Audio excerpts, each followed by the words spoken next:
ഒരു എയറോക്സിന്റെ ചുറ്റിനും ആൾക്കാർ കൂടിയിക്കണ്ട. അതെ എയറോക്സ് നോക്കി ഞാൻ ചോദിച്ചും പറഞ്ഞു വന്നപ്പോഴേക്ക് അങ്കിള് പറഞ്ഞേ ഇത് എയറോക്സ് ആണ്, പക്ഷേ R6 എഞ്ചിനാണ് വെച്ചേക്കുന്നത്. അതായത് ഒരു കിണ്ണം കാച്ച ഒരു ഇൻലൈൻ 4 എഞ്ചിനില്ലേ ഒരു എയറോക്സിലാണ് പിടിപ്പിച്ചേക്കണ്ട.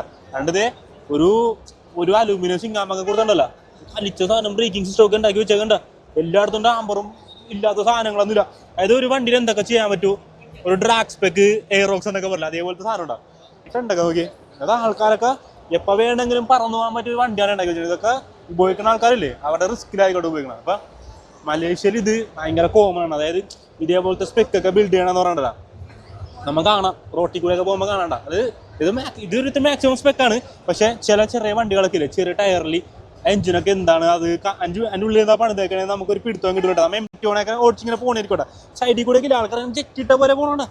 ഇതിപ്പോൾ 6 ഗിയർ ആണെങ്കിലല്ല, ഇതിനൊരു ഗിയറും കൂടെ ഉണ്ട്. ആൾക്കാർ ഇതേപോലെ ഇങ്ങനെ ഇരിക്കൂലേ, അവർ കാല് ബാക്കിലേക്ക് വെച്ച് കഴിഞ്ഞാൽ മച്ചു സൈഡിൽ പിടിക്കാൻ നിൽക്കുന്നുണ്ട്. അതായത് ചെറിയ 150cc സ്നൈപ്പറൊക്കെ ആയിരിക്കും ഇവരല്ലേ, ഒരു കിടപ്പങ്ങനെ കിടക്കും. പിന്നെ അവനെ നോക്കിയാൽ കിട്ടുന്നുണ്ട്. അതായത് അത് 7ാമത്തെ ഗിയറാണ് അവർ കൺസിഡർ ചെയ്യണം.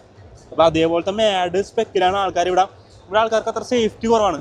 സിംഗപ്പൂർ വെച്ച് നോക്കുമ്പോഴേക്കും മലേഷ്യയിൽ ഇത്തിരി സേഫ്റ്റി കുറവാണ്. അവർ ഇതേപോലത്തെ മാരകമായിട്ടുള്ള സ്പെക്കിൽ വണ്ടികൾ പണിതിട്ടുണ്ടല്ലോ, ഹൈവേ കൂടി ചീറി പൊളിക്കണം. നമ്മൾ എല്ലാ ദിവസവും കാണുന്നുണ്ട്. അത് കണ്ടവർക്ക് അറിയാട്ടാ. സ്നൈപ്പർ 155 കണ്ടല്ലോ, എത്ര CC ആണെന്ന് പോലും നമുക്ക് അറിയാൻ പറ്റാത്ത രീതിക്കാണ് ഓരോ ആൾക്കാരൊക്കെ പണിയുണ്ട്. അപ്പം ബിൽഡിന്റെ കാര്യത്തിൽ ഇത് തന്നെ, ബിൽഡ് നോട്ട് ബോട്ട് എന്നുള്ള രീതിക്ക് ഒരു എയറോക്സ് ഉണ്ടാക്കി വെച്ചേക്കുന്നുണ്ട്. അപ്പോൾ ഇവരുടെയൊക്കെ ആ ഒരു മെന്റാലിറ്റി, അതായത് ഒരു സ്പീഡിനോടുള്ള ഒരു ആക്രാന്തം എന്നൊക്കെ പറയില്ലേ, അതേപോലത്തെ ഒരു സാധനം ഉണ്ടാകുമ്പോൾ ഇപ്പോൾ കണ്ടുകൊണ്ടിരിക്കുന്നത്. ഇതേ അപ്പുറത്ത് ഇത് R6 ആണെന്ന് താങ്കൾ പറഞ്ഞു. അപ്പം ഞാൻ പറയും ഇത് R1 ആണ്.